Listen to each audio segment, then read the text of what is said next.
Hello fellow old schoolers, and welcome to the final battle of the Swiss in the tournament of the Long Island Cup 3.0. We're going into the mines of Moria here for our final showdown. And as previously mentioned, we can't lose this game as I've already lost one.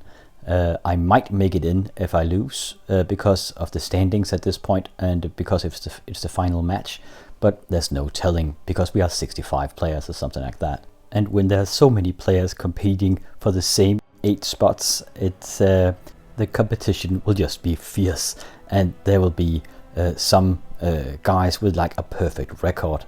And yeah, it's safest to assume that you can only lose one game.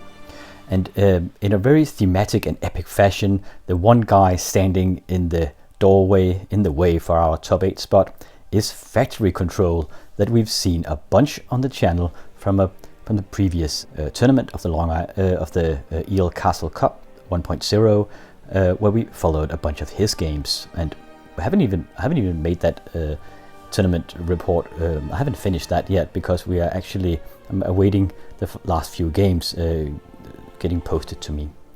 Anyway, the pilot of this is Peter. He's an avid tournament goer and one of the brains behind this particular tournament, one of the guys that set it all up. He's keeping his deck tech a secret here, as is his usual style. He's done that in all the other games, so I won't have a way to post it here. It's just how he prefers it, because he likes to keep his opponents guessing, and I guess it provides him an edge in tournaments as well. But it is a really strong brew he has, as we also saw in the previous videos, where he was just bonking heads left and right. And I've never played him before, and we have wrote each other, and he wrote me and told me that he really liked to get some games in and just test our decks out against each other. And but we haven't had the opportunity yet because we didn't meet each other at the Eel Castle Cup. I did play him at the finals of the tournament of Esbjerg that's on this channel, and I think that was on You Are Counterburn on his side. But this is an entirely new brew, and he has allegedly a very good matchup against the deck. Actually, he's been defeating one or two of them on his road here, and he has a completely perfect record before this game. So I'll have my work cut out for me, that's for sure. I'll try to go over the deck from memory, but as I can't know for sure what's in it. But it is a mixture between the deck and robots. It's blue, white, and with a splash of black. And the splash of black is, I think it's a huge amount of the Abyss, maybe 2 or 3 or something like that in the main deck, and 1 or 2 more on the sideboard, so you can have 4 after sideboard. Full playset of, and there's a Demonic Tutor and a Mind Twist as well, obviously from black. And from white he has the white removal, and from blue he has the counter spells, the blue power. He's obviously fully powered, and he has 4 copy artifacts. And his main game plan here, he's a control deck, and his game plan will be abusing Mistress Factories. He'll copy his Mistress Factories with his copy artifacts, and they can pump each other for huge bursts of damage. And then he will protect them with his counter magic and just grind his opponents down. But he doesn't have books, and he doesn't have Triskelions. I think I've seen Sushis out of the deck, so he has Sushis as well as a creature. So that's about it. As for the matchup, it is hard to tell, as we've never played before, and his deck it's an entirely new evolution of the old school scene. So it was like the deck, I wouldn't have a good matchup against it, I think. But that's mainly because of the books. Against robots, for some reason I don't have a lot of experience playing against robots either. It's a strong deck as well. So I can't really say how this will work, though on paper, I mean, I have a lot of land destruction in my deck, and if his kill con is Mistress Factory, I will have the tools at least. Also after sideboard with Divine Offerings and Red Blast, stuff like that.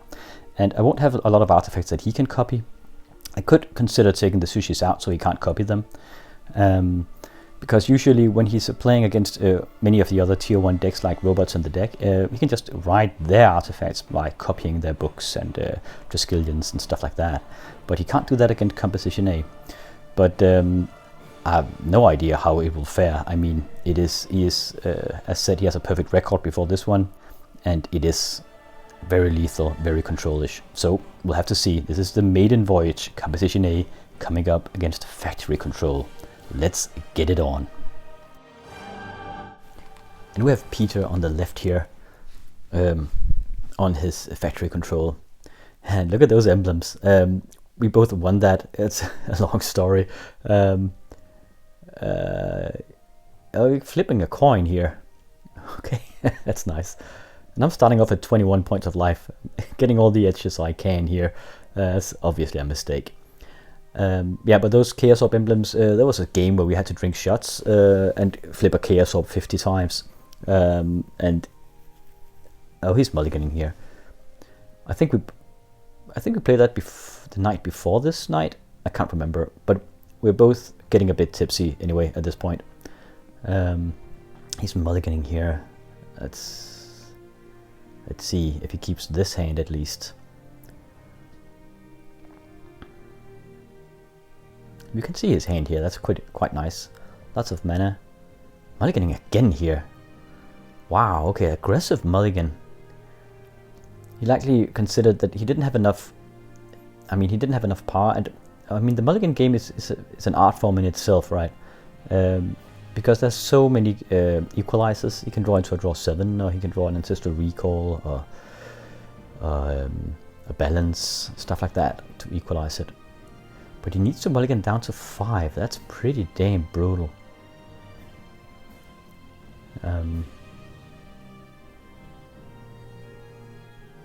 Getting rid of a disenchant. And Peter knows my deck, obviously, because he's played it with other decks, as said in, for example, at the Tournament of Esbjerg. And I think he watches the channel as well, so he knows that disenchant likely won't be that important in the beginning. And I know his deck as well, so it's all fair here. Okay, Tundra into a Mox Sapphire coming out from the get-go. So he can counter. I have a 2-card advantage on him though. Okay, fixing the life total here. That's always something. Didn't want to start with 21 points of life. Okay, Underground Sea still holding back as he is taking the control route here.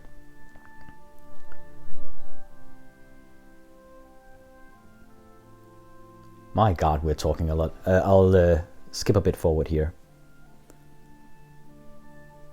Scrubland out of composition A. Don't know what we're talking about here. Demonic Tutor here. Oh, he mana drains it. Straight from the get-go. He likely won't want me to take a Library of Alexandria, perhaps. So that's why he does it. He has 2 colorless mana now. What's this? Oh, he's mind twisting me, fueled by that mana drain. At my second round. That's sad. It's 6 cards. Ouch. Get to keep 1 card here. Let's see what he took. Oh, Ancestral Recall, Brain Geyser, Disenchant, Hypnotic Spectre, and a Chaos Orb. And I was likely tutoring for blue mana, perhaps? I don't know. I think I was. Or maybe I kept that. Pretty damn lucky keeping on Underground Sea or drawing into it. I needed that, but I don't have any fuel left. So he attacks with the Factory, puts on a City of Brass. But he is down to 1 card as well, at least. So a great equalizer here. Now sinkholing the Factory. Doesn't counter, he can't counter. Draws into a City of Brass here. Strip Mine out of composition A, keeping that back because, yeah, there's a Factory. Waiting for that. So he attacks with the Factory again, I Strip Mine it. Okay, Sol Ring coming out. We're both drawing a lot of mana here. That's always something, so we have a game. Hypnotic Spectre coming out. Immediately solves the Plowshared here.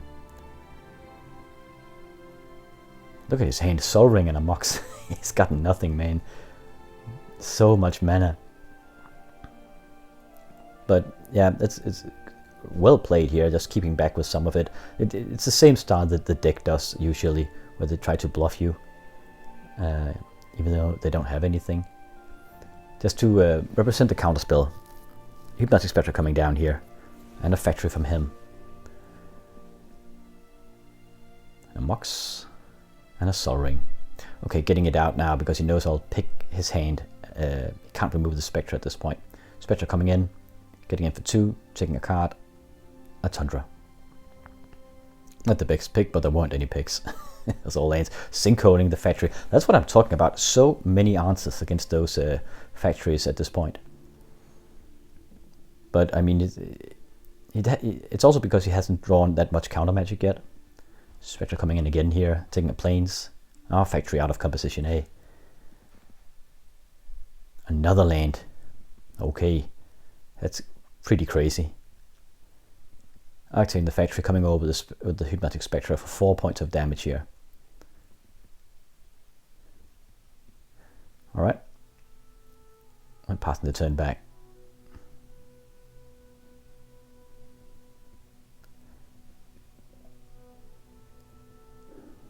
He's got so much mana, it's almost like if he draws a Brain Geyser or a Fireball, it'll be great. Okay, let's see, there's something coming out here. Ooh, is that a Brain Geyser? What is that? Could be either. Yeah, he plays with a Fireball as well, so it could be that as well. Yep, there it is. I remember that, I think. He's calculating it so that he does 3 points of damage to the Spectre, changes target, and does 3 points of damage to me.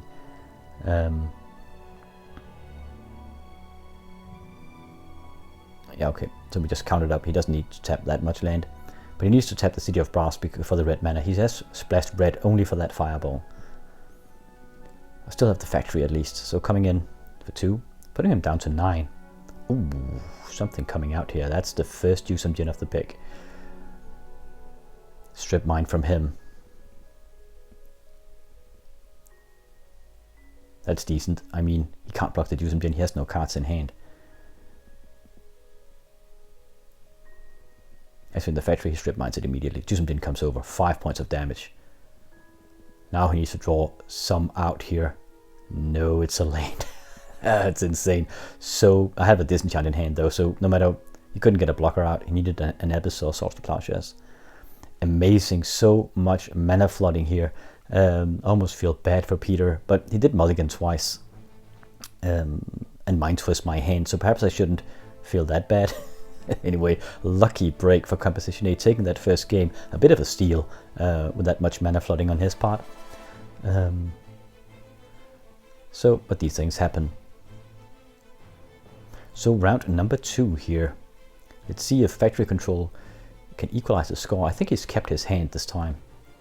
Not mulliganing again here. And I have mulliganed, it seems. No? Yep, I have mulliganed down to 6 cards. So a bit of a reversal of fortunes here. He's on the play. Ooh, he says Serra Angel there. He's likely taking that in after sideboard. Made a sideboard switcheroo here, taking some of the Abyss out and getting in some Angels in anticipation that I'll take my Swords to Plowshares out. And I likely have to get in increased artifact destruction in. So that'll likely work. And look at that, 3 Moxen on the starting hand of him. So fast. Oh, Sorin coming down. A lot of fast mana on both sides here. But yeah, with those emblems, there was a lot of side things, raffles and stuff like that at the tournament where you could win silly prizes like that. Ooh, Serengil coming down. Turn 2 here. Now I likely don't have any Swords to Plowshares to handle her. And I can't get a Vampire out unless I get a second black mana. But it's not all bad. Oh, no second black mana though. Strip Mine.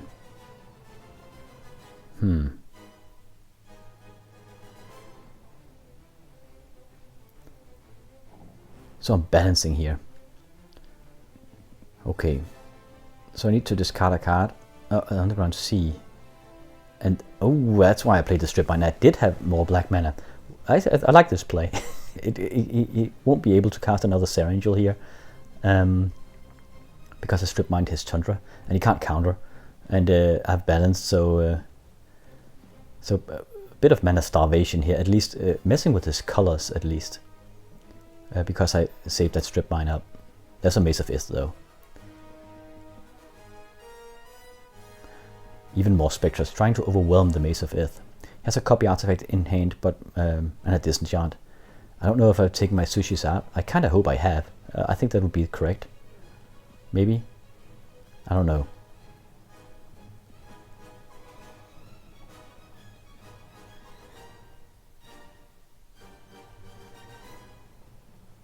he copies his Mox here.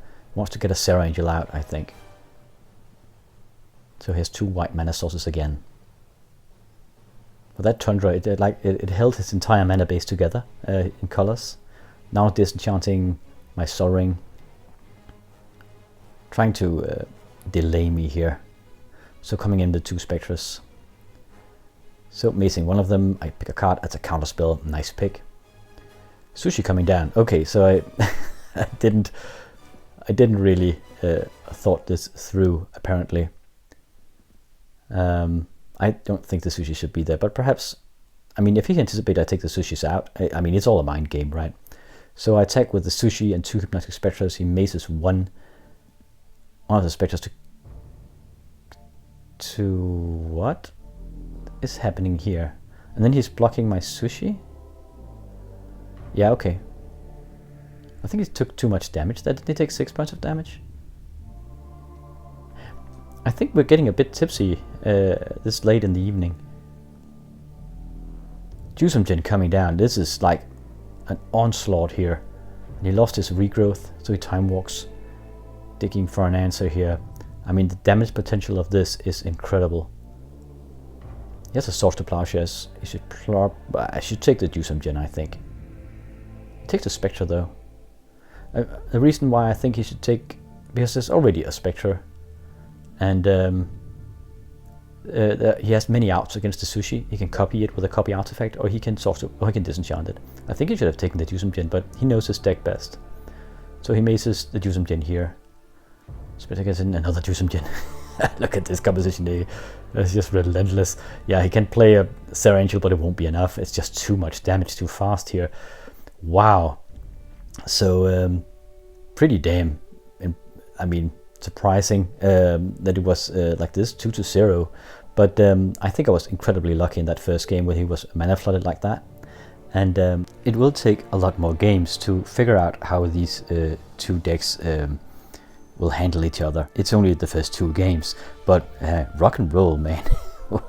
We freaking made it. So and luckily it's all good, because Peter has a perfect score before this match, so he's into the top 8 again.